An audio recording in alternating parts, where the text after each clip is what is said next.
बिस्मिल्लाहिर्रहमानिर्रहीम, अस्सलाम वालेकुम नाज़रीन। प्रोग्राम यहाँ सब बिकता है के साथ मैं हूँ आपकी मेजबान शुमाइला नियाज और इस प्रोग्राम में शुमाइला नियाज डिस्कस करती है प्रॉपर्टी से रिलेटेड हर उस पॉइंट को, हर उस चीज को जहाँ प्रॉब्लम है, कहाँ हम इस वक्त जो है ना वो खड़े हैं प्रॉपर्टी के लिहाज से, कितनी तरक्की हमारे इस शोबे में हो चुकी है और कितनी प्रॉब्लम्स हैं जो इस शोबे से हम जो है ना वो फेस कर रहे हैं। जनाब हमारे साथ मौजूद हैं PLRA के एक्स डायरेक्टर जनाब रिजवान नजीर साहब। बहुत शुक्रिया रिजवान साहब, अपने अपना कीमती वक्त दिया। आप पहले भी हमारे प्रोग्राम का हिस्सा रह चुके हैं। सबसे पहले तो मैं आपसे ये चीज जानना चाहूंगी, पंजाब लैंड रिकॉर्ड अथॉरिटी के पास जो है ना वो इस वक्त किस किस्म की शिकायत मौसूल हो रही हैं और किस कदर मौसर साबित हो रहा है PLRA इस चीज को दूर करने में? बिस्मिल्लाहिर्रहमानिर्रहीम।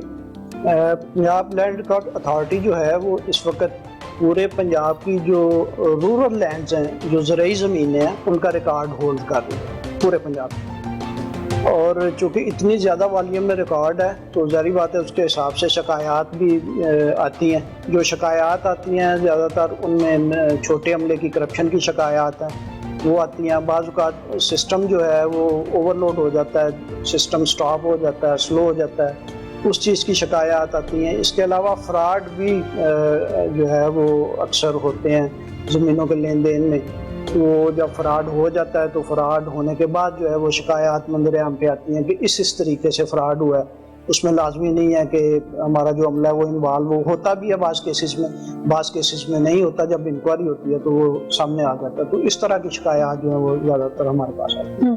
अच्छा, ये जो PLRA जो है ये खुद कितने घपलों के अंदर इन्वॉल्व रह चुका है अगर पास से बात की जाए तो, क्योंकि बड़ी प्रॉब्लम्स रेलिगेशंस भी हैं आपके महकमे के? जी बिल्कुल, ये आपकी बात दुरुस्त है।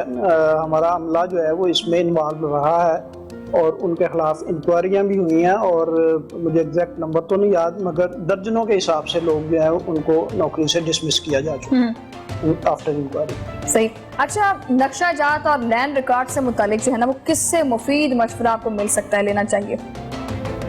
देखिए, नक्शा जात को तो पेलरा जो है वो डील नहीं कर रहा। पेलरा तो सिर्फ लैंड रिकॉर्ड को डील कर रहा है। नक्शे जो हैं वो मुतलका जो डेवलपमेंट अथॉरिटीज़ हैं, जैसे कि आपने लाहौर में अगर नक्शा बनाना है घर का या किसी भी कमर्शियल जायदाद का तो LD उसको डील करेगा। अगर फैसलाबाद में बनाना है तो FDA डील करेगा।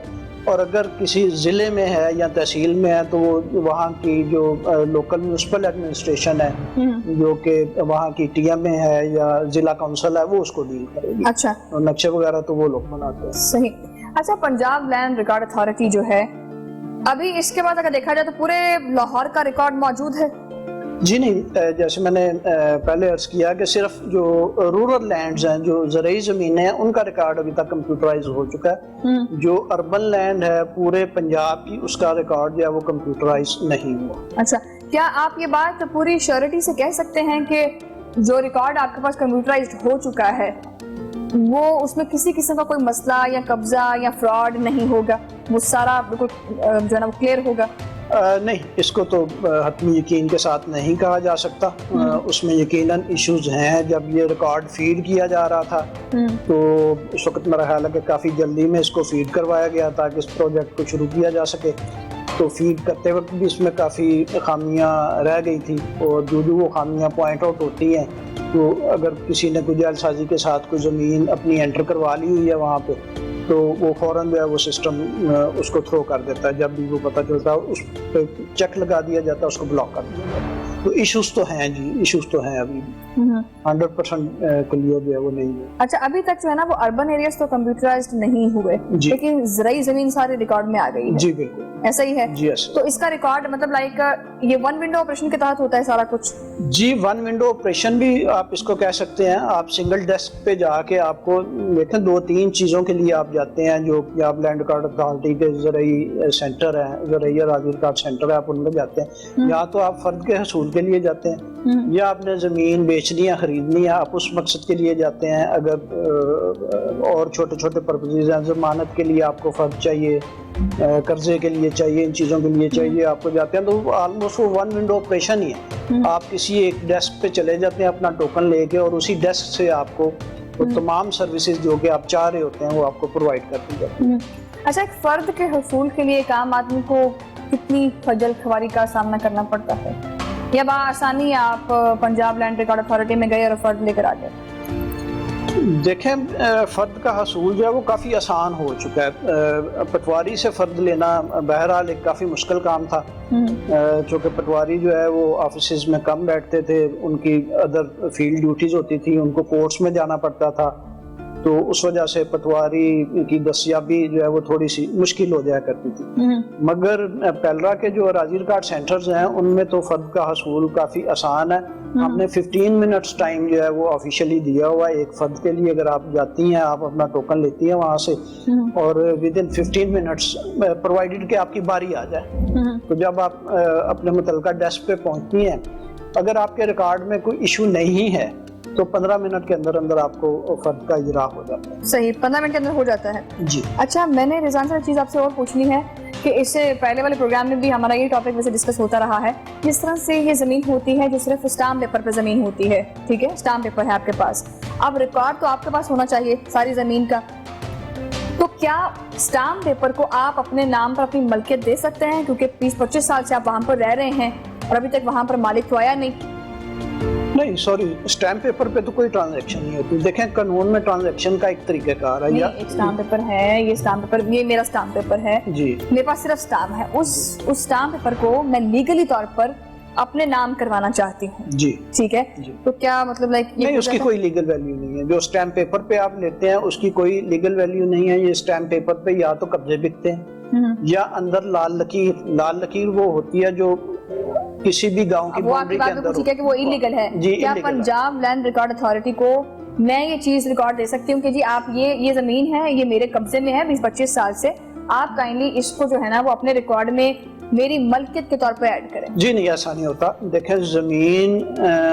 सिर्फ कब्जे की बुनियाद पे ट्रांसफर नहीं होती। कब्जे से भी जो प्रायर चीज है वो टाइटल है आपका। अगर आपके पास आपका टाइटल नहीं है तो टाइटल डॉक्यूमेंट तो या रजिस्ट्री होती है या कोर्ट डिग्री होती है या आपका कुछ आपका इंतकाल होता है। अगर ये चीजें आपके पास हैं तो आपकी जमीन आगे फर्दर ट्रांसफर हो सकती है। सिर्फ स्टैम्प पेपर पे तो जमीन ट्रांसफर होने का कोई कॉन्सेप्ट नहीं। अच्छा, अगर मैं बात करूं पेलरा की ही, तो ये किस किस्म की सहूलियात है जो ये प्रोवाइड करता है प्रॉपर्टी के लिहाज से? किस किस्म की सहूलियात आप प्रोवाइड कर रहे हैं? देखिए, सबसे जो बड़ी रिकॉर्ड आ गया आपके पास। जी बिल्कुल, रिकॉर्ड आ गया। अब आपको रिकॉर्ड में या अपनी फर्द चाहिए होती है फॉर मल्टीपर्पजेस, जिसमें जमानत का हसूल हो सकता है, कर्जे का हसूल हो सकता है, या जमीन आगे आपने फरोख्त करनी है उसके लिए चाहिए, या कोई किसी अदारे में आपने पेश करनी है उसके लिए चाहिए आपको, या आपने जमीन को थ्रू ट्रांजैक्शन उसको सेल करना है, गिफ्ट करना है, एक्सचेंज करना है, जो भी करना है, किसी भी तरीके से उसको आपने आगे उसकी ट्रांजैक्शन करनी है, तो आप अराजी रिकॉर्ड सेंटर पे जाते हैं। तो वहाँ से जाके सिंपली कंप्यूटर पे आप अपना शनाख्ती कार्ड देते हैं, बायोमेट्रिक आपकी तस्दीक होती है, आपके साथ आपके 2 गवाह होते हैं। अगर ये चीज़ें आपके पास मौजूद हैं तो आप उसकी फौरन ट्रांजैक्शन वो कर सकते हैं। इसके लिए पेलरा ने 1 घंटे का टाइम रखा हुआ हो कि अगर आपकी तमाम चीज़ें वहाँ पे क्लियर है। आपकी क्या मतलब पटवारी जानबूझकर नहीं कर रहे थे रिकॉर्ड हैंडओवर?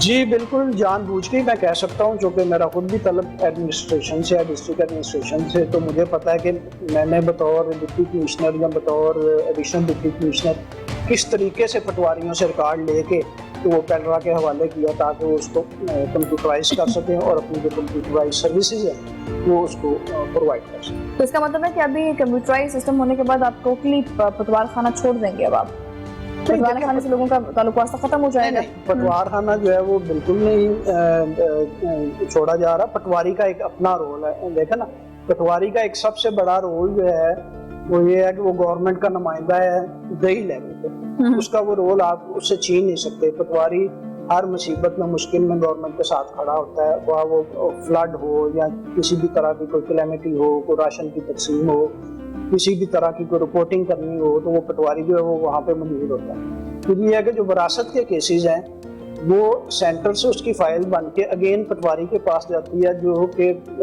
एक फील्ड ऑफिसर है, और फील्ड में वो जाके शजरे को तस्दीक करता है, शजरे को तस्दीक करके फिर दोबारा वो सेंटर पे भेजता है और वहाँ पे जाकर फिर विरासत का इंतकाल होता है। ऐसे ही गिरदावरी है। अब फसल की गिरदावरी होनी है, साल में 2 दफ़ा होती है, मार्च में, अक्टूबर में। वो गिरदावरी पटवारी ही करता है। ये फंक्शन जो है वो आप पटवारी से नहीं ले सकते। अगर आप पटवारी के रोल को गवर्नमेंट और भी ज्यादा मॉडिफाई कर रही है, अब उनको कंप्यूटर वगैरह दे के यही काम जो है, जो पटवारी पहले बस्ते के साथ किया करता था, वो कंप्यूटर पे बैठ के उसी तरीके से आपको फर्क का इजरा भी करेगा, आपका इंतकाल। यानी पटवारियों को भी मर्ज कर दिया गया है कंप्यूटराइज सिस्टम की तरफ जो है। जी बिल्कुल, पटवारी को मॉडर्नाइज कर दिया गया इसके अंदर। बिल्कुल सही। अच्छा, ये जो स्टैम्प ड्यूटी होती है या जो इसके अंदर कैपिटल ड्यूटी टैक्स होता है या वैल्यू टैक्स होता है, ये टाउन टैक्स होता है, ये क्या पेलरा पर भी लागू होता है कि वो भी इसको दूसरी लैंड के ऊपर जो है ना वो इम्प्लीमेंटेशन करवाते हैं इस चीज की? जी बिल्कुल, जब भी आप लैंड की ट्रांजैक्शन करते हैं, या तो आप बजरिया रजिस्ट्री करते हैं या बजरिया इंतकाल करते हैं, तो इन दोनों सूरतों में जो है वो गवर्नमेंट के टैक्सेस जो है वो आपको देने पड़ते हैं। जब आप रजिस्ट्री करते हैं तो उसके लिए स्टैम्प ड्यूटी होती है, इसके साथ एडवांस टैक्स होता है FBR का, और ये कॉर्पोरेशन की फी होती है। ये 3 तरह की फी जो है वो दी जाती है। और जब आप इंतकाल करवाते हैं तो वहाँ पे स्टैम्प ड्यूटी नहीं होती, वहाँ पे इंतकाल फी होती है। तो आपको इंतकाल फी देते हैं, तो उसके साथ ही आप वो FBR का एडवांस टैक्स जो है वो दे देते हैं, और ये कॉर्पोरेशन फी है वो आप दे देते हैं। वो वहाँ वहीं पे आपको। तो फीस कितनी होती है वैसे नॉर्मली? देखें, जो इस वक्त स्टैम्प ड्यूटी चल रही है वो रूरल लैंड पे तो 3% है और अर्बन लैंड पे 1% है। ऐसे जब आप इंतकाल करते हैं तो वहाँ जो कि सारा इंतकाल जो है वो रूरल लैंड का होता है, तो वो 3% फी वहाँ पे, कॉर्पोरेशन फी जो है वो 1% है। और इसी तरह जो एडवांस टैक्स है FBR का, वो फाइलर के लिए 1% है और नॉन फाइलर के लिए 2%। नाज़रीन, आपने ये तो चीज़ जानी कि टैक्स कितने % है, किसी इसके ऊपर कितना है। अभी हम रिजवान साहब से ये भी पूछेंगे कि इन्हें इस शोबे में रहते हुए किस किस्म की मुश्किलात का सामना करना पड़ा, या कभी फ्रॉड का सामना किया है इन्होंने, या कोई मुनफरिद वाक़या जो इनकी अब तक की जिंदगी में या अब तक के करियर में गुजरा हो, ये भी हम जानेंगे। ब्रेक के बाद हमें कुछ नए मेहमान भी ज्वाइन करेंगे, साथ रहिएगा। एक ब्रेक के बाद मुलाकात होती है।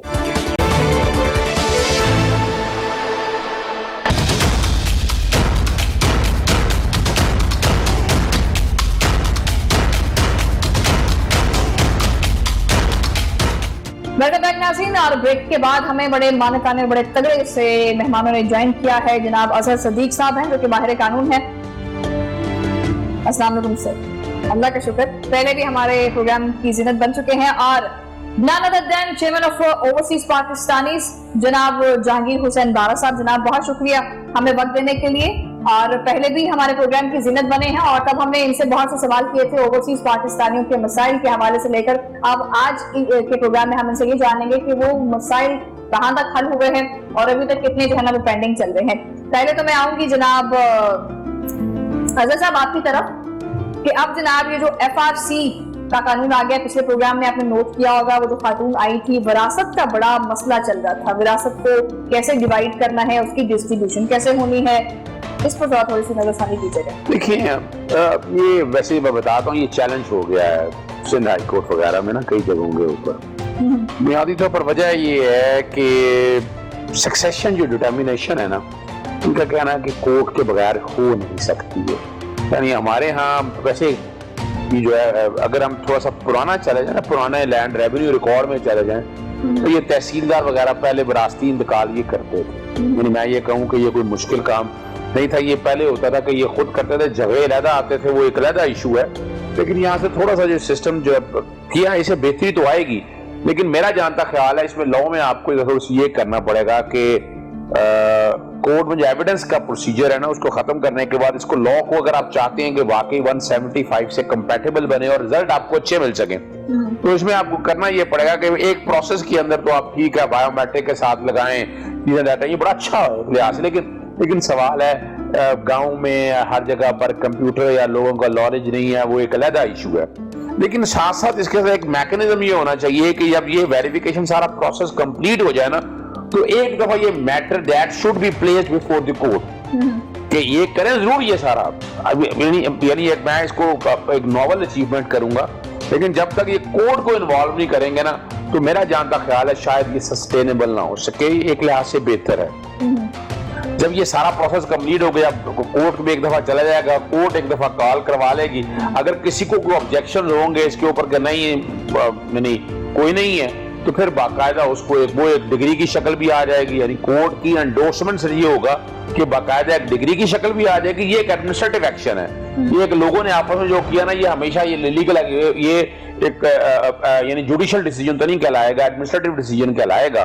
तो अगर हम इस तरह कुछ कर लें तो बेहतर है, एक अच्छा स्टेप है। लेकिन मैं नहीं समझता ये शायद ये अदालतें इसको सेट असाइड कर दें, अदालत नहीं कर पाएंगे इसको, सेट असाइड कर देंगे इसको, क्योंकि वो बात वो ये जुडिशियल फंक्शन है ना, यानी आप जब राइट एंड लायबिलिटी डिटरमिन करने की बात आए ना, तो यहाँ जो कि आप प्रॉपर्टी की डिटेल डिटर्मिनेशन होनी है, तो वो, और दूसरा जहां तक हम माजरत के साथ शनाख्ती कार्डियां जाली बनते हैं, अभी आपने पीछे सुन लिया अफगानियों के हवाले से, पिछले प्रोग्राम में भी हमारे ये हुआ बड़ी क्लैरिटी के साथ। उसके बाद छोड़े आप, हमने एक बड़ा मॉडर्नाइज शुरू किया पंजाब लैंड रिकॉर्ड अथॉरिटी।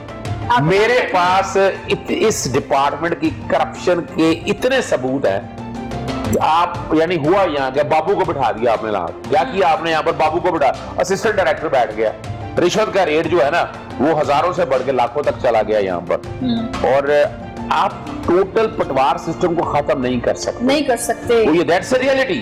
वजह क्या है कि जो पटवारी, यानी ये तो बैठे हुए दफ्तर के अंदर, वहां वो जो पटवारी है, पटवारी आज भी अपने हल्के के अंदर बैठा है, वो बकायदा उसने मीटिंग्स करनी है, जो सिस्टम इनका बड़ा एक अजीब सा हो गया, लोगों ने, मैं फर्द निकलवानी हो तो मेरे पास सबूत है इस बात के, मैंने लोगों की फर्दें उसके जाए बगैर निकलवाई हैं, मैं आपको ये कहूंगा, नहीं मैं ऐसे नहीं बात कर रहा, इंतकाल कोई एंट्री डलवानी है वो भी हो चुकी है, वो ये छोड़ रहे हैं इस बात। आप मिसाल का एक और बात कर दूं, आप इसको छोड़ें, मिसाल को स्टे आया है, वो स्टे का इंतराज नहीं किया इन्होंने, या स्टे का इंतराज कर दिया, बैकडेटों पे कर दिया, या उन्होंने को नैब की आई, नैब ने बकायदा भेजा कि जनाब इस प्रॉपर्टी को जो है ना अपना कौशल लगा दें इन्होंने। अच्छा, इन्होंने कई जगह कौशल लगा दिए या डेटे आगे पीछे कर दी, या उन्होंने इंतकाल, यानी ये कई, यानी बाबू वाला सिस्टम जो है ना अच्छा है, यानी एक मॉडर्नाइजेशन मैंने कोशिश करता रहा, तो ये मैंने बड़ी कोशिश की थी कि आ जाए, लेकिन मैं बड़ा डिसअपॉइंट हुआ हूँ। इन ऑफिसर्स के अंदर ग्रुपबाजी बनी हुई है। अब किसी वक्त भी नैब ने अगर इसकी स्क्रूटनी की ना इस डिपार्टमेंट की, तो इसमें भी अरबों रुपए की करप्शन निकलेगी, सारा तख्ता ही उल्टा जाएगा। मैंने जहांगीर साहब की तरफ जाना है अभी, रिजवान साहब बड़े खामोश बैठे, क्या इनपुट देना चाहेंगे इस पर? बड़ी करप्शन है वाकई में, नो डाउट। जी बिल्कुल, करप्शन से तो इनकार नहीं किया जा सकता, और मैंने पहले भी अपनी जो गुफ्तगू की है उसमें मैंने बताया कि बिल्कुल करप्शन है, मगर ऐसा नहीं है कि करप्शन अननोटिस्ड है। करप्शन का नोटिस लिया जाता है, जो दर्जनों ऑफिसर और अहलकार नौकरी से डिसमिस किए जा चुके हैं, आप उनकी तरफ भी तो देखें, वो करप्शन चार्जेस पे ही जो है वो डिसमिस हुए। और जब सिस्टम की नया बनता है तो सिस्टम में कुछ ना कुछ फ्लॉज आते हैं जो वक्त के साथ साथ ठीक होते रहते हैं। कितना वक्त चाहिए आपको, आप लोगों को? नहीं, अब तो काफी चीजें ठीक हो चुकी है, अब तो जो वो सिस्टम वाली गड़बड़ थी वो तो तकरीबन ऑलमोस्ट ठीक हो चुकी है। हाँ, करप्शन वाली शिकायत अभी भी है, मगर जहाँ पे आती है करप्शन की शिकायत आती है वहाँ पे नोटिस लिया जाता है, और आप रिकॉर्ड चेक करें कि कितने लोग जो है वो डिसमिस होकर घरों में बैठे हुए, जिनकी अपीलें जो है वो अपीलेट अथॉरिटी से भी खारिज हो चुकी है, और जो सुपीरियर कोर्ट्स है वहाँ से भी खारिज हो चुकी है। सही। अच्छा जहांगीर हुसैन साहब, बहुत शुक्रिया, आपने टाइम दिया है अपना कीमती। मैं आपकी तरफ अब आना चाह रही हूँ, ये बताइएगा कि हमने आपसे जो गुज़श्ता प्रोग्राम्स किए, ओवरसीज पाकिस्तानी के मसाइल भी आपके सामने रखे और कुछ विक्टिम्स को भी आपके सामने हम लेकर आए थे। अभी राइट नाउ ओवरसीज पाकिस्तानी कितना जो है ना वो बेहतर जा रहा है ओवरसीज पाकिस्तानी के हवाले से?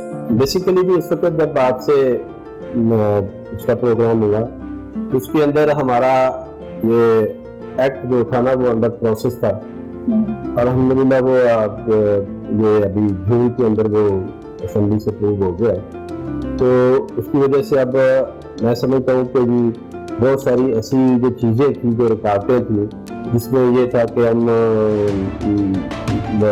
पहले नोटिस नहीं कर सकते थे पार्टी को, अब वो कर सकते हैं। इसके साथ साथ हम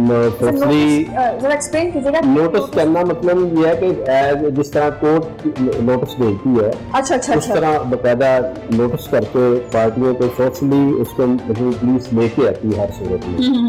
और दूसरा इसमें ये था कि पहले इस तरह होता था कि जी हम किसी मामले की इंक्वायरी शुरू करते थे, तो उस दौरान एक पार्टी जो उसमें रिस्पोंडेंट होते थे खास तौर पर, वो किसी न किसी कोर्ट से जाके कुछ तो ऑर्डर ला के तो वो इंक्वायरी को स्टॉप कर देते थे। अब ये नया एक्ट आने के बाद अब ये जो है ना वो कोई भी कोर्ट, यानी इसकी बार ऑफ जुरिडिक्शन जो है ना वो इस तरह हो गई है कि कोई कोर्ट भी उसमें जब तक कोई इंक्वायरी कंप्लीट नहीं होती उसमें दाखिला नहीं कर सकती। दूसरा अगली बात ये है कि पहले हम कोई रिटन फैसला नहीं लिख सकते थे, अब वो भी कर सकते हैं, और उसकी अपीलेंट कोर्ट जो है ना वो चीफ सेक्रेटरी पंजाब है। तो इस हवाले से अब काफ़ी हद तक काम बेहतर हुआ है, और उसके नतीजे में अब बहुत सारे जो ओवरसीज के मामला थे तो सिक्योरिटी और बाद में कल हमारी मीटिंग थी तो उसमें हमने 4 case same day first hearing के अंदर ही वो रिजॉल्व कराए थे कि वो मकान का कब्जा था।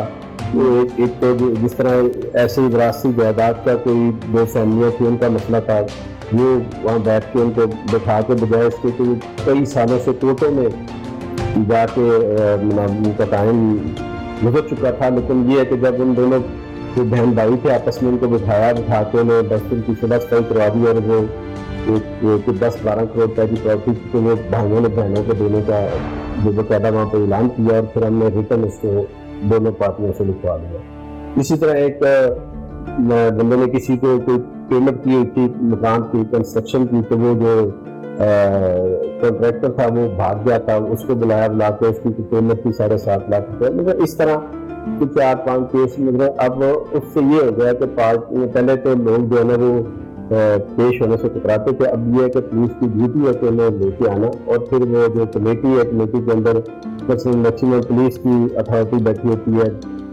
डिस्ट्रिक्ट एडमिनिस्ट्रेशन सारी बैठी होती है और उसमें मैं बतौर चेयरमैन उसको चेयर करता हूँ और उसके नतीजे में अब काम पहले से बहुत फिर करेंगे। नो डाउट आपके होते तो शुरुआत से मामला बेहतर भी हो गया। सर रिजवान साहब ये बताइएगा कि जिस तरह से एक शख्स हो जिसकी औलाद नहीं हो और वो दुनिया से सरगुजर चुका हुआ हो, पीछे उसके कोई वाली वारस ना हो उसकी जमीन का, तो उसकी फर्द अगर उसकी जमीन हो जो उसके नाम पर हो तो उसका कौन सा रिश्तेदार इतना एलिजिबल है जो वो फर्द के लिए जा सकता है पैरगार? लेकिन जो रिकॉर्ड की फर्द है वो तो कोई भी ले सकता है, मैं भी ले सकता हूँ, आप भी ले सकते हैं। फर्द बराए रिकॉर्ड जो जहाँ तक ट्रांजैक्शनल फर्द का ताल्लुक है तो ट्रांजैक्शनल फर्द जो है वो सिर्फ असल मालिक को ही मिलेगी, उसकी जगह पे कोई और बंदा जो है असल मालिक अगर नहीं है इस दुनिया में तो फिर क्या करें? तो उसकी जमीन जो है वो रहेगी, रिकॉर्ड में उसकी जमीन मौजूद रहेगी। नहीं, उसका कोई बहन, उसका कोई भाई, उसकी कोई औलाद चले समझ लें जी, तो वो भी ले सकते हैं। नहीं, वो देखे ना, वो फर्द बराए रिकॉर्ड लेंगे सिस्टम से, सिविल कोर्ट जाएंगे, वहां से अपने आप को वारस डिक्लेयर करवाएंगे, वारस डिक्लेयर करवाने के बाद फिर आगे उनके नाम पे जमीन मुंतकिल हो सकती है, विरासत का इंतकाल वगैरह हो सकता है उनके नाम पे। तो ये नहीं है कि वो सीधे उसकी जमीन उठा के तो अपने नाम पे लगवा ले, बंदा फौत हो गया और उसकी औलाद नहीं, ऐसा बंदा फौत हो गया तो नसीब नाम लगवा लिए। नहीं, वो सिविल कोर्ट से अपनी डिग्री लेके आएंगे वारसों की, उसके बाद फिर उनका आगे बरामद होता है। सही। अच्छा अजहर साहब ये बताइएगा कि अक्सर ये जो मैंने भी सवाल इनसे किया था उसमें ये भी होता है कि बहुत से जगहों पर ये प्रॉब्लम देखी जाती है कि किसी की औलाद नहीं होती है तो आगे से उनके भाई आ जाते हैं उस जमीन को हासिल करने के लिए। अच्छा देखिए, क्या वो लीगली एलिजिबल होते हैं लेने के? देखिए यहाँ 2 इशू हैं, मैं बताता चलूँ। ये जो दफ्तर में बैठे होते हैं ना, ऑन स्पॉट झगड़े चल रहे होते हैं, कत्लो गारत हो रही होती, कब्जे हो रहे होते हैं, यानी ये सिर्फ रिकॉर्ड मेंटेनेंस की हद तक तो है ना। असल जो इशू है ना, असल जो प्रॉब्लम्स हैं, हम जब तक उस ग्रेटर इशू की तरफ नहीं आएंगे ना, आई डोंट थिंक सो। और मैं बड़ी दफा तजवीज कर बैठा हूं इस बात को। देखिए, हम पैरेलल एक अदालती निजाम बना सकते हैं, लेकिन अदालती तर्ज का ही। तो वो कैसे बनेगा? पैरेलल कैसे बनाएंगे? यानी बड़ा आसान सिस्टम है। जैसे तो आप अजहर साहब बनाना ही क्यों है? आप उसकी एक वजह मैं बताऊं। वजह क्या है कि एक सिविल कोर्ट के अंदर यानी कोशिश हमने वहां की है, रेंट की अदालतें हमने अलहदा कर दी, फैमिली कोर्ट्स हमने अलहदा कर दी और कई ऐसे स्पेशल ट्राइब्यूनल्स हैं वो सेपरेट कर दिए। ये जो लड़ाई झगड़े का मामला ना, ओवरसीज को भी देख लें या लोकल भी देख लें ना, सबसे बड़ा ये इशू है।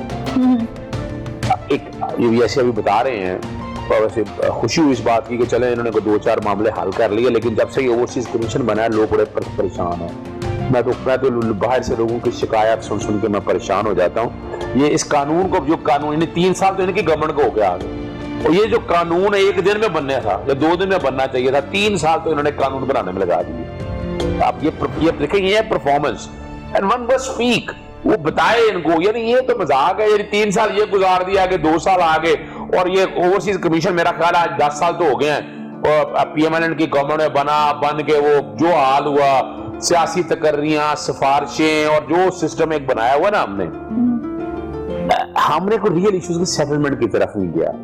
तो अब लैंड रिकॉर्ड अथॉरिटी में तजवीज दे सकता हूं, मेरा तो काम यही है। लैंड रिकॉर्ड अथॉरिटी में एडमिनिस्ट्रेटिव साइड तो आपने ये साथ बना दी, इनका जो ट्रांसफर के हवाले से पोजीशन के कॉन्टेक्स्ट में इनका अपना एक विंग या एक पैरेलल सिस्टम, एक इनके अपने जो है ना जो एक यानी कोर्ट की पावर और ये जो यानी इख्तियार बनाए हैं ना नए कानून, नहीं वो ओवरसीज के हवाले से कुछ चीजें दी हैं, लेकिन आई डोंट थिंक सो वो जब तक यहाँ पर इम्प्लीमेंटेशन नहीं होगी, वो जब तक आप इसे मेरिट नहीं लाएंगे ना माजरत के साथ, जब तक सियासी लोग इसमें आप भर्ती रखते रहेंगे। इनका जो वसीम पता नहीं क्या नाम है, इनका जो चेयरमैन है वो टोटल सिफारशी आदमी है माजरत के साथ, वहाँ बैठा वो उसका स्टाइल ऑफ वर्किंग मैंने देखा है। मैं कई दफा वहाँ यूके में प्रोग्राम्स हो रहे होते मेरे साथ बैठे होते हैं जो, तो मैं तो वो समझता नहीं कि वो तो ऐसे सियासी भर्ती आपने कर दिया लाकर यहाँ पर कोई मेरिट में लाकर भर्ती करें। आप चाहते हैं ना, लिटरली चाहते हैं, तो जो इमरान खान ने एक विजन देखा था ना, वो विजन इतनी आसानी से नहीं, वो दिनों में हो सकता है। यानी कोई एक डिपार्टमेंट पकड़ लें, खुदा आ रहा, मैं मिसाल के तौर पर यही है काम, ये जो है ना ये ओवरसीज और ये ओवरसीज में 80% जो झगड़े हैं ना वो गैर कानूनी जायदादों के, कब्जे के, इंतकालों के, मुंतकिलियों के 80% ये है। अब ये ओवरसीज कमीशन, अगर सुनिएगा क्या करना है, overseas commission, land record authority, NADRA, ठीक है ना, ये जो महकमे है ना, इन सबको इकट्ठा कर देने की जगह एक शोल्डर के जरिए लाएं, एक्ट में लाकर तरमीम करें, इकट्ठा कर दें यहाँ पर। यानी FRCS का इशू आपने बनाया यहाँ, ये जब शुरू करते हैं झगड़ा करने के लिए तो वो जाता है कि वो अपना ट्रांसफर के हवाले से मामला आते हैं, कोई लैंड रिकॉर्ड में मसला आ जाता है तो लैंड रिकॉर्ड का वो स्टे हो जाता है, ये हेल्पलेस हो जाते हैं, हम क्या कर सकते हैं। बिल्कुल सही, यानी इंटरलिंक नहीं है ये, है नहीं ना, हमने बनाने की कोशिश ना की।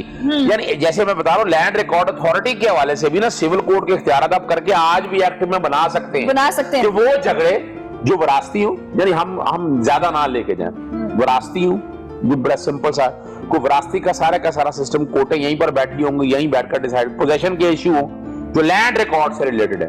अब तो देखे ना, अब तो कई हाउसिंग सोसाइटीज हैं यहाँ पर, वो अपना रिकॉर्ड मेंटेन करती है, ट्रांसफर लेटर्स वगैरह, लेकिन आप इन चीजों को अगर सम अप करके इस तरफ लेकर आ गए ना, तो अब मुझे ये बताएं, आप चले आप लंदन आ जाए।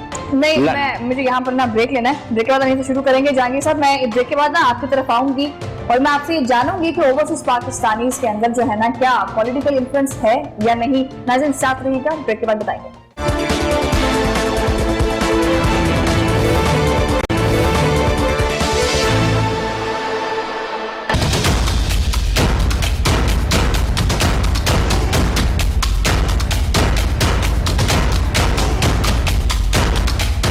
वेलकम बैक नाज़रीन, और जहांगीर साहब की तरफ मैं आना चाह रही हूँ। जहांगीर साहब, पहले जो है ना वो तोपों का रुख फजल साहब का बिल्कुल आपकी तरफ था, ठीक है, और उनकी तरफ से काफी ज्यादा क्वेश्चंस और एलिगेशंस उठाई गई हैं कि अभी तक 3 साल लगा दिए सिर्फ कानून बनाने के चक्करों में, ठीक है ना, और इम्प्लीमेंटेशन अभी 2 साल तो रह गए हैं, ठीक है। आई की गवर्नमेंट में आगे क्या देखते हैं आप, क्या वाकई में जो पॉइंट्स उन्होंने उठाए हैं वो सच है या नहीं? असल में चूंकि अगर सदीक साहब बेसिकली वो दाई हैं, वो कानून को हमसे भी बेहतर जानते हैं और समझते हैं कि सिस्टम के अंदर जो खराबियां हैं तो उनको, और मैंने अक्सर इनको देखा है कि हर जगह पे मैं बल्कि अप्रिशिएट करता हूँ कि ये हमेशा जो है ना बड़ी पॉजिटिव, और जो चीजें खराबियां होती हैं उसके ऊपर बिल्कुल निशानदेही करते हैं। मैं अर्ज ये करना चाहूंगा कि ये जब कमीशन बना 2014 में, तो इसको बगैर ये समझ लेने में कि मसवाक दे के आप तलवार वाले से लड़ाने के लिए मैदान में ले आए, बिल्कुल कुछ नहीं, ये बात ठीक है, कुछ भी नहीं, जिसे कहते हैं दान निकाल देना। अच्छा, दान निकाल के बेचारा क्या खाएगा वो। अच्छा, अब जब ये लोगों की तरफ से ये एक बड़ी बार आ रही थी कि जी हमारे साथ ओवरसीज की जो कंप्लेंट थी बहुत ज्यादा थी, ये बेसिकली ये 2 साल पहले फिर इसको दोबारा से नई कमेटियां बनाई गई हैं। उस दौरान बिल्कुल अगर सदीक साहब सही कह रहे हैं कि ये कानून बनते बनते मैं समझता हूँ कि 2 साल लगे, और अभी जो ये बात कर रहे थे वसीम रामे साहब की, जो हमारे वाइस चेयरमैन है पंजाब के, तो मैं समझता हूँ कि इसमें उनका ये किरदार बहुत बड़ा है कि 2 साल के अंदर जब भी हम उसको कानून को लेके जाते थे, सेक्रेटरी कानून, वजीरे कानून या कोई ना कोई वहां पे एलिगेशन लगा देते थे, फिर वापस लाके, और बेसिकली ये वो फीडबैक था जो नीचे से, मसलन हमने बतौर डिस्ट्रिक्ट चेयरमैन काम किया, हमने जो लोगों उस कानून के अंदर को खामियां देखी, हमने अपना फीडबैक पीछे दिया, और इस तरह करते करते अल्हम्दुलिल्लाह अब ये एक बाकायदा तौर पर एक ऐसा इंस्टीट्यूट बन गया है कि हम रहे ना रहे, इसके बाद जो भी आएगा इसमें कोई बंदा ऐसा नहीं है कि जो सियासी तौर पे आके वो अपना जाती तौर पे कोई असर रसूख इस्तेमाल करके कोई कमेटी के अंदर, अगर उसमें एक सियासी बंदा बैठा हुआ है तो बाकी सारे उसमें जिले का डिप्टी कमिश्नर है, CCP और DPO है, वो लोग उसमें मौजूद हैं। इसके अलावा डिस्ट्रिक्ट अटॉर्नी जनरल उसमें है, डिस्ट्रिक्ट प्रोसिक्यूटर जनरल है, उसमें बकायदा एक पूरी टीम है उसके अंदर। और फर्द वाहिद वहां पे फैसला नहीं करता। मैं पिछले 2 साल से काम कर रहा हूँ अल्हम्दुलिल्लाह। मैं ये 2-4 नहीं कह रहा, मैं अगर सदीक साहब को दिखाऊंगा कि मैंने 500 केसेस हल किए हैं। इसमें 2 साल के अंदर 9 माह तक तो लॉकडाउन रहा, 1 साल 3 माह के अंदर मैं इनको वो बकायदा रिकॉर्ड और वो वीडियोस देने को तैयार हूँ, जो मैंने आपको भी दिखाई है कि जी उसमें मैंने 25 अरब रुपए की प्रॉपर्टी है जो रिकॉर्ड के अंदर, लाहौर के अंदर 1 अरब रुपए की प्रॉपर्टी भी थी जो मैंने अल्हम्दुलिल्लाह छुड़वाई DHA के अंदर। ये मतलब मुख्तलिफ जगहों पे अभी इसने बहुत ज्यादा काम हुआ है। और अभी जो मैं कह रहा हूँ कि अभी ये समझ लें कि हमारे पास अब तलवार वाले के लड़ने उसके सामने हमें भी एक तलवार मिल गई है। और अब ये कब्जा ग्रुप जो है ना, ये अल्हम्दुलिल्लाह खास तौर पर ओवरसीज के हवाले से ये अब महफूज नहीं है। और इसके साथ एक छोटी सी मैं बात करूं, मेरे पास तो जो केस आ रहे हैं उसमें 90% तो हैं ही फैमिली के लोग हैं। तो जो भाई का बहन ने कब्जा कर लिया है, भाई ने भाई की प्रॉपर्टी पे कब्जा किया हुआ है। और ये जो अभी बात अगर सदीक साहब कर रहे थे कि जी जिस तरह जल्दबाजी में ये कहा गया कि फारसी का कानून लाके तो फौरी तौर पे ये वाकया तक नीचे तक ये मुश्किल है। क्यों कि इसके अंदर बहुत सारी खामियां रह गई हैं, ऐसी प्रॉपर्टियां हैं जिनके अंदर ये देहातों के अंदर हम लोग अपने जो लोग हैं वो बहनों को हिस्सा नहीं देना चाहते और शनाख्ती कार्ड में उसको वो साथ नहीं अटैच करेंगे और इस तरह वो कोई ना कोई उनके साथ फ्रॉड करेंगे। इसके अलावा जो आम हमारा एक एटीट्यूड है कि प्रॉपर्टियों के हवाले के अंदर बेशक कई ऐसे लोग मेरे पास वो केस भी आए कि लेपालक बच्चों ने वो लेपालक थे और वो उन्होंने जाके शनाख्ती कार्ड वहां से बनवाया और बना के वो प्रॉपर्टी के ऊपर काबज हो गए। और बाद में ये पता चला कि जी वो तो है ही नहीं, उसके सगी औलाद ही नहीं है। मतलब ये चीजें जो है ना वाकई इसको ये ठीक है, लेकिन इसको एंड में जिस तरह अगर सदीक साहब कह रहे थे कि कोर्ट के अंदर लाके इसको बिल्कुल वहां पे जब एक्सिक्यूट हो मामला तो वो उस वक्त कोर्ट को उसमें इत्मीनान में लिया जाए तो ये ज्यादा बेहतर रहेगा। अच्छा नाज़रीन, एक तो जब भी प्रोग्राम में वो चाहे सियासी प्रोग्राम हो, चाहे प्रॉपर्टी का प्रोग्राम हो, एंटरटेनमेंट का हो, प्रोग्राम किसी भी नौयत का हो, लेकिन जब भी कोई आके इस हॉट सीट पे बैठता है तो वो अपनी तरफ से बड़ी ओके की रिपोर्ट देता है कि भाई मैं बड़ा ठीक है। हाँ होता है ऐसा, ये इस डिपार्टमेंट में ये प्रॉब्लम है, लेकिन ओके की रिपोर्ट हमें आ जाती है। जहांगीर साहब ने कहा कि 500 केसेस मैंने निपटा दिए हैं, ओवरसीज के अंदर कोई प्रॉब्लम नहीं है, किसी किस्म का मसला नहीं है। LDA के वाइस चेयरमैन एहसन इमरान साहब ने बात की, उन्होंने बोला कि yes there is problem in LDA, but हम कर क्या सकते हैं, हमें इसको फेस करना है। पेल्ड्रा के जनाब एक्स डायरेक्टर बैठे हुए हैं, उन्होंने कहा जी हाँ देयर इज समथिंग फिशी इन पेल्ड्रा, लेकिन हम क्या करें, अब ऐसा है। रिजवान साहब ये बताइएगा कि जिस तरह से भी प्रॉब्लम्स या एलिगेशंस तो हैं, लेकिन सरकारी सतह पर भी अगर अफसरान ही इन्वॉल्व होते रहेंगे तो प्रॉब्लम तो कभी भी हल नहीं होगी। जी अगेन मेरा वही जवाब होगा कि जब अफसरान इन्वॉल्व होते हैं, करप्शन करते हैं, तो वो पकड़े नहीं जाते। ठीक ना, अभी आप रिसेंटली जो है वो न्यूज आइटम्स देख लें तो रोज कोई ना कोई ब्यूरोक्रेट जो है वो नैब की पेशी भुगत के आ रहा होता है, वहाँ पे इंक्वायरियां चल रही होती हैं, गिरफ्तारियां भी होती हैं, तो अपने अंजाम को पहुंचते हैं जो इस तरह के काम करते हैं। तो स्टेट जो है वो कामयाब स्टेट तभी हो सकती है ना जब आप करप्शन को चेक करेंगे, जो इस तरह के काम करते हैं आप उन्हें पकड़ेंगे, तो स्टेट बड़ी रिस्पॉन्सिबल होती है। ऐसा तो नहीं होता कि हर एक पेल्ड्रा में भी कुछ लेजिस्लेशंस की जरूरत है, कुछ कानून में तरमीम करने की जरूरत है, आपको लगता है? नहीं, सारे कानून मौजूद हैं, सिर्फ उनकी इम्प्लीमेंटेशन की जरूरत है। कोई नया कानून बनाने की तो जरूरत क्या, किसी को पकड़ने के लिए तो नया कानून बनाना पड़ेगा। कितने बेशुमार अदारे आपके पास है, आपके पास पीडा एक्ट है, आपके पास END रूल्स है, एंटी करप्शन का कानून है, नैब का कानून है, ठीक है ना। इतनी तो हमारी कुल आबादी नहीं, जितनी फोर्सेस बना दी गई हैं कसम से, वो इतनी यूनिफॉर्म फोर्सेस हैं, आप सड़क पर निकल जाएं हर बंदा यूनिफॉर्म फोर्स में फिर है। बात तो सच है, मगर है रसवाई की अभी जो है ना वो रिंग रोड का, मैं इससे पहले वाले प्रोग्राम में भी डिस्कस हम कर रहे थे कि DC का कमिश्नर रावलपिंडी को गिरफ्तार कर लिया है। अब देखें ना इस लेवल तक की इन्वॉल्वमेंट है। मैं जैसे मैंने बताया ना, मैं कई ऐसे लोगों को जानता हूँ इन्हीं के डिपार्टमेंट के, मैं दाई तो नहीं हूँ लेकिन मैं बहुत कुछ जानता हूँ, मेरा काम ये है। मैं ऐसे बंदे जानता हूँ जो करोड़ रुपए के मालिक हैं, अभी भी यहाँ करोड़ रुपए की रिश्वत अपर लेवल तक मैं कह रहा हूँ। वो जो फर्द है कभी लाता ना पटवारी, वो 500 ले लेता, 1000 ले लेता था, यहाँ 25,000, 50,000, लाख, 2 लाख, और हम हम क्या ये तजर्बे ही करते रहेंगे? हम कहें जी करप्शन हो रही है, पकड़े भी जा रहे हैं, वो नैब भी काम कर रही है, क्या हम इन्हीं झगड़ों में पड़े रहेंगे? यानी हम तजर्बात पे तजर्बात करते हैं कि आपका निजाम आज तक है, यानी हमने कोई लिटरली, जैसे मैंने आपके सामने बात रह गई थी, बड़ा आसान हल बताऊं, लैंड रिकॉर्ड के मैं लंदन में गया था, इंग्लैंड में, यूरोप में मैं काफी चक्कर लगाया, दुबई में है, वहां नहीं होते फ्रॉड। कौन क्या वजह? कानून पे फाड़ के करांदे अमल। वो बड़ा सीधा सिस्टम किया गया, सीधा सिस्टम किया गया। वो ऐ नहीं करना चाहते, वो यानी तुसी बह के कहो जी पटवार खाना रिकॉर्ड अपना कर छड़ियो, नहीं, ਜਦੋਂ तक तुसी बह के ਉਹਨੂੰ ਸਿਸਟਮਾਈਜ਼ ਨਹੀਂ ਕਰੋਗੇ, ਪੂਰਾ ਲਾਹੌਰ ਮਿਸਾਲ ਲਾਹੌਰ ਲੈ ਲਓ ਨਾ, ਹੁਣ ਲਾਹੌਰ ਦੇ ਵਿੱਚ ਯਾਨੀ ਉੱਥੇ ਉਹ WBC ਐਂਟਰ ਕਰੋ ਤੁਸੀਂ ਨੈਟ ਦੇ ਵਿੱਚ, ਤੁਹਾਨੂੰ ਐਗਜ਼ੈਕਟ ਜਗ੍ਹਾ ਲੈ ਜਾਏਗਾ, ਪੂਰਾ ਖਾਤਾ ਖੁੱਲ ਜਾਏਗਾ। ਇੱਥੇ ਤੁਸੀਂ ਖਸਰਾ ਨੰਬਰ ਖੋਲ ਲਓ, ਤੁਹਾਨੂੰ ਸਮਝ ਨਹੀਂ ਆਣੀ ਕਿੱਥੇ ਹੈਗੇ ਤੁਸੀਂ ਬੈਠੇ।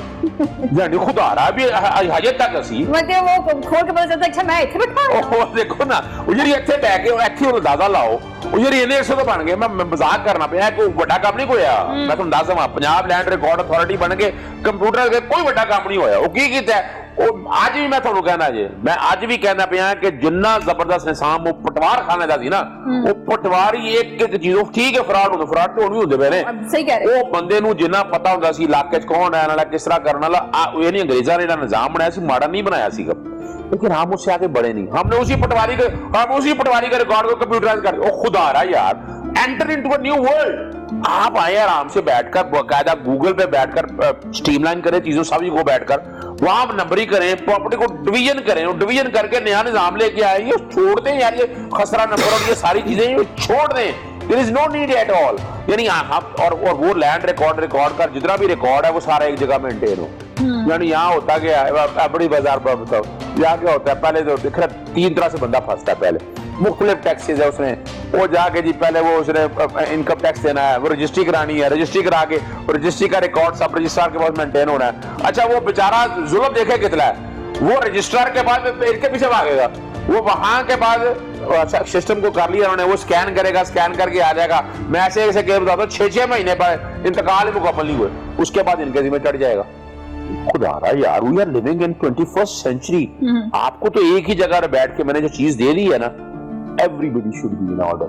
यानी मैं धक्के खाता, everybody should be in order, of course if अगर हम चाहते हैं ना, खुदा रहा यानी कसूर इमरान खान का है, वो एक पेंडू सा बंदा बैठा दिया यहाँ पर वजीर आला पंजाब, अंदाजा लगाया वो ऐसे पिंड का आदमी है, वो सर वो वजीर आला वो है तो पिंड का आदमी ना जी, सादा सा बंदा है, वो देखे नहीं है तो पिंड का आदमी, सारे लोग उनसे बहुत मोहब्बत करते हैं। मोहब्बत करते हो वाला बात है। यानी अंदाजा लगाए पेंडू होकर, उस इलाके का होकर, मौजूदा निजाम से होकर, यानी उस बंदे को प्रैक्टिकली बता दे मुझे, वो ये कोई काम नहीं करना, देखना ये आइडिया सारा जो है ना, लंगर खाने बनाना, ज़कात का निजाम बनाना, ये सारा क्रेडिट इमरान खान का है। उसी को बैठ के आपने यहाँ इतना बड़ा पंजाब है, इतने बड़े पंजाब को मैं ये नहीं कहता, उसे कम से कम टीम ही ऐसी दे दें। और हाल ये है कि चीफ सेक्रेटरी लेवल तक मैं देखे, मैं बड़ा वांगे तौर कहता हूँ, एडिशनल चीफ सेक्रेटरी मैं नाम नहीं लेना चाहता किसी का, प्रिंसिपल सेक्रेटरी मैं किसी का नाम नहीं लेना चाहता। आज भी रिश्वत चल रही है, आज भी 2 नंबरियां चल रही हैं, तेज नया पाकिस्तान की बातें हो रही हैं। अगर कुछ करना चाहते हैं ना, अगर कुछ करना चाहते हैं इमरान खान साहब, सिर्फ यही एक महकमा पकड़ लें आप, ये पटवार खाने का, ओवरसीज का, इतनी दुआएं मिलेंगी आपको, एक जगह लाकर उस मॉडर्न सिस्टम पे ले आए। अच्छा मुझे जहांगीर साहब आपसे आखिरी सवाल करना है, क्योंकि प्रोग्राम बिल्कुल एंड होने वाला है। क्या कहेंगे, इत्तेफाक करते हैं आप हज़रत साहब से? नहीं ये तो सब सही, क्योंकि इन्होंने अपनी बात में बहुत सारे सवाल उठा दिए, मैं क्या पूछूं आपसे? बेसिकली जी देखिए, मैं अक्सर जब हमें ये पूछा जाता है ना कि ये क्यों ऐसा, तो मैं समझता हूँ कि इसमें बहैसियत मुआशरा हम सब का कसूर भी है। हम लोगों ने ना बस हम वक्त गुजारी उसको तरजीह देते हैं कि ठीक है जी टाइम है, गुजर जाएगा, कोई बात नहीं। बेसिकली चीज़ों को ठीक करने के लिए अगर वो उन मुआशरों ने तरक्की की है, उन लोगों को सबसे पहले जो सबसे ज़्यादा चीज़ की है उसको जानो माल का तहफ़्फ़ुज़ दिया है। सिक्योरिटी एक ऐसी चीज़ है कि जिसके ऊपर बंदे वो लोग टैक्स भी वहाँ पे हमसे ज्यादा देते हैं। अब देखे ना, यही पाकिस्तानी है, वहाँ पे जाके हर चीज के ऊपर वो टैक्स उस मुल्क के अंदर दे रहे होते हैं और बड़ा खुशी देते हैं। उसकी वजह क्या है कि वो अपने आप को, अपनी फैमिली को हर तरह से सिक्योर समझते हैं। बेसिकली यहाँ पे बदकिस्मती से इसी तरह ही है कि हम तजर्बात कर रहे हैं, कभी पटवारी, अब ये लैंड रेवेन्यू अथॉरिटी आ गई और इसके अंदर वाकई जिस तरह अगर शरीफ साहब ने कहा बहुत सारी ऐसी चीजें खामी है कि वही रिकॉर्ड पटवारी का उठा के उसी को कंप्यूटर में डाल दिया और उसके बाद हो ये रहा है कि जी फिर वो पटवारी के मरहूने मिन्नत है और वहां पे जो बैठा हुआ है उसको समझ नहीं आ रही कि मैंने इसको किस तरह आगे लेके जाना। तो इन सब हालात के अंदर मैं समझता हूँ कि ये तजर्बात से हट के चाहिए कि जी मिलजुल के ना सिर्फ मैं वैसे बताऊंगा, मैं कम लोगों से इम्प्रेस होता हूँ, मैं बड़ा इम्प्रेस हुआ हूँ इनसे। इम्प्रेस हुए बिल्कुल प्रेस हो जाएंगे वो एक अलग बात है, वो अलग बात है, लेकिन कम से कम ये देखे ना, जब इस तरह की सोच आ जाएगी ना, बाखुदा मैं बता रहा हूँ, जब इस तरह की सोच, यानी हम गलती माननी नहीं है, इंसान तभी आगे बढ़ेगा जब गलती तस्लीम करेंगे, तभी आगे बढ़ेंगे। प्रोग्राम का वक्त खत्म होता है और मैं मेहमानों का शुक्रिया अदा करूंगी। जनाब रिजवान अजीज साहब बहुत शुक्रिया आपका, अज़ीज़ सदीक़ा आपका बहुत शुक्रिया और जहांगीर हुसैन बारा साहब आपका बहुत शुक्रिया। नाज़रीन एक चीज याद रखिएगा, सिस्टम में प्रॉब्लम है और ये रहेगी। मेरे ये जो बाल नजर आ रहे हैं ना, ये सफेद हो जाएंगे लेकिन सिस्टम में खराबी तब तक रहेगी। आपसे मुलाकात होगी अगले प्रोग्राम में, तब तक के लिए अल्लाह निगहबान।